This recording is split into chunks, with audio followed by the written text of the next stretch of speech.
नमस्कार साथियों, मैं अवध किशोर आपका स्वागत करता हूं हमारे YouTube channel Awadh education hub में। आज मैं आपके सामने जो क्लास प्रस्तुत कर रहा हूं वो कल जो मैंने कहा था कि आप जो नेक्स्ट क्लास होगी कल की, वो प्रीवियस क्लास की आज नेक्स्ट क्लास है।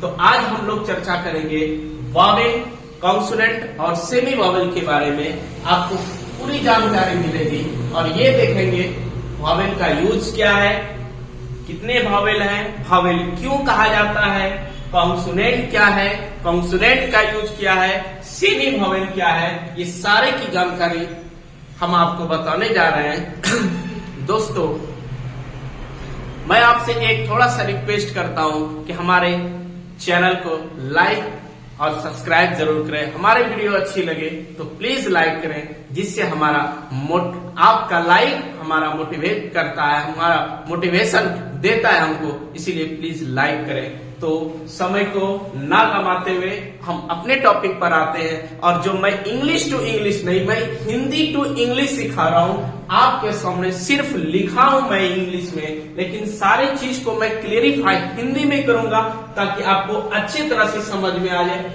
कि वॉवेल क्या होता है, कॉन्सोनेंट क्या होता है और सेमी वॉवेल क्या होता है। तो चलिए पहले नंबर पर हम वॉवेल को पढ़ते हैं कि वॉवेल क्या होता है। तो जैसे कि दोस्तों हम सब जानते हैं हिंदी में स्वरवर्ण होता है, सेम टू इंग्लिश में भी वही है, सिर्फ वहां वॉवेल होता है, यहाँ हिंदी में उसको इंग्लिश में वॉवेल कहते हैं और हिंदी में उसको स्वरवर्ण कहते हैं। तो हम अभी आपके सामने वॉवेल की डिफिनेशन रखे हैं, उसका एग्जाम्पल है और उसके बाद उसके वर्ड्स भी हम बताएंगे उसको वॉवेल क्यों कहा जाता है। चलिए, तो a vowel is a syllabic speech sound pronounced without any structure in vocal tract। इसका मतलब ये हुआ कि हम कोई भी इंग्लिश में जो 26 लेटर होते हैं उनमें से ये जो 5 लेटर है, आप जिसको हम वॉवेल कहते हैं, वो वॉवेल को जब हम कुछ बोलते हैं, जैसे बोलते हैं ए, तो उसमें हमारा जो टंग है वो हमारे किसी भी उच्चारण अवयव, जैसे हम उसको टंग जो हमारा जीभ होता है वो किसी में सटता नहीं। जिसे बोलिए आप ए, कहीं नहीं सटेगा,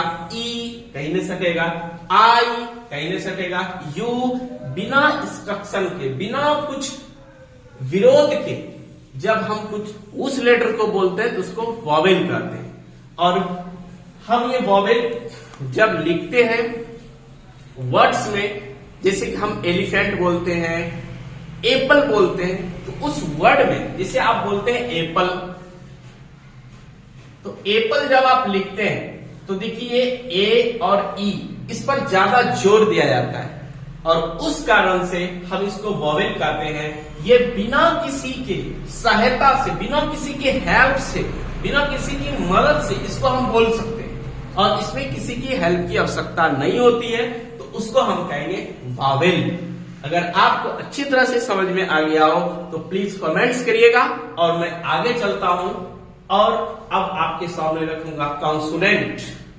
तो कॉन्सोनेंट किसको कहते हैं? कॉन्सोनेंट जैसे हिंदी वर्णमाला में कि व्यंजन वर्ण होता है, उसी प्रकार इंग्लिश के भी वर्णमाला में अल्फाबेट्स में होता है कॉन्सोनेंट। और वो कॉन्सोनेंट जैसे कल मैंने आपको बताया था उसकी संख्या होती है 19 और वो कॉन्सोनेंट, कुछ कॉन्सोनेंट हमने यहां लिखा है बी, सी, डी, एफ, ऐसे जो 19 कॉन्सोनेंट हैं। फर्स्ट वाले क्लास में आप देखेंगे, मैं उसका डिस्क्रिप्शन में लिंक दे दूंगा, वहां से जाकर पहला वीडियो आप देख लेंगे तो जो पार्ट छोटा है वो आपका पूरा हो जाएगा। चलिए, अब इसका डिफिनेशन हम बोलते हैं, a speech sound of letter representative on that is not a vowel and it pronounced by construction।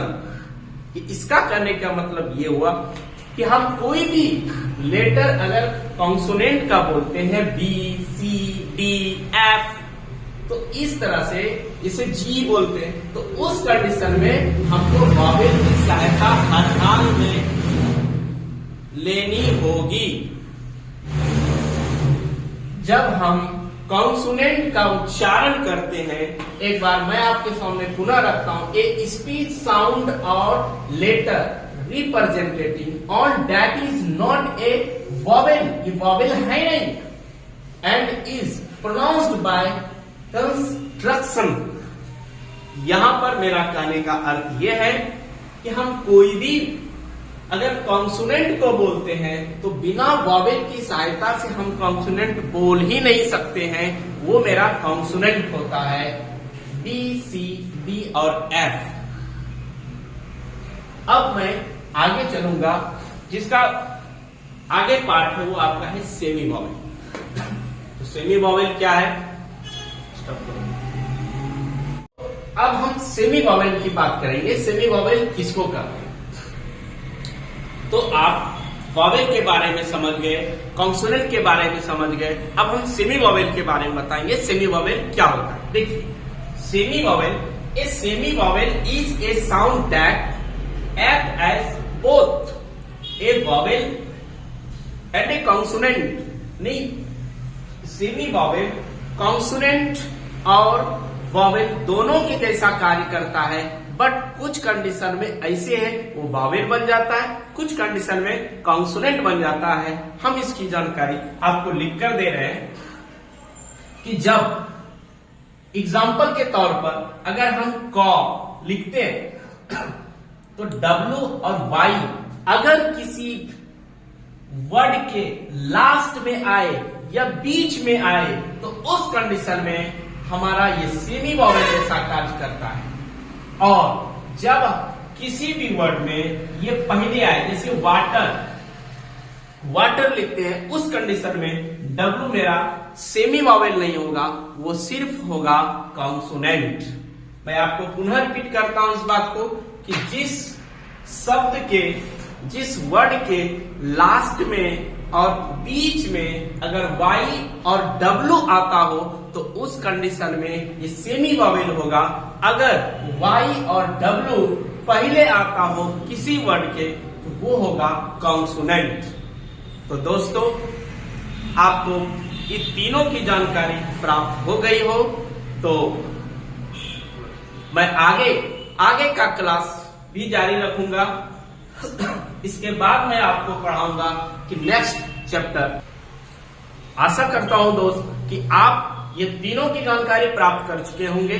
अगर आपको अच्छा लगा तो इस वीडियो को लाइक करेंगे और हमारे चैनल को सब्सक्राइब करेंगे, ताकि हम आपके लिए अच्छे वीडियो ला सके और आप हमको मोटिवेट करिए। मैं इंग्लिश की सारी वीडियो आपके सामने लाऊंगा और नेक्स्ट क्लास होगा वो मेरा जबरदस्त क्लास होगा आर्टिकल का, जो मैं पूरे आर्टिकल को सिर्फ एक ही क्लास में कवर करने की कोशिश करूंगा और आर्टिकल की पूरी कहानी ही खत्म। एक बार आर्टिकल पढ़ लेंगे तो मैट्रिक, इंटर, ग्रेजुएशन या ऑनर्स या कोई भी कंपटीशन में है वो सारे सॉल्व हो जाएंगे। मैं आपके साथ हूं, आप मेरे साथ हैं। मैं आपका तहे दिल से शुक्रिया अदा करता हूं कि आपने मेरे साथ टाइम दिया। धन्यवाद। आपका दिन शुभ हो।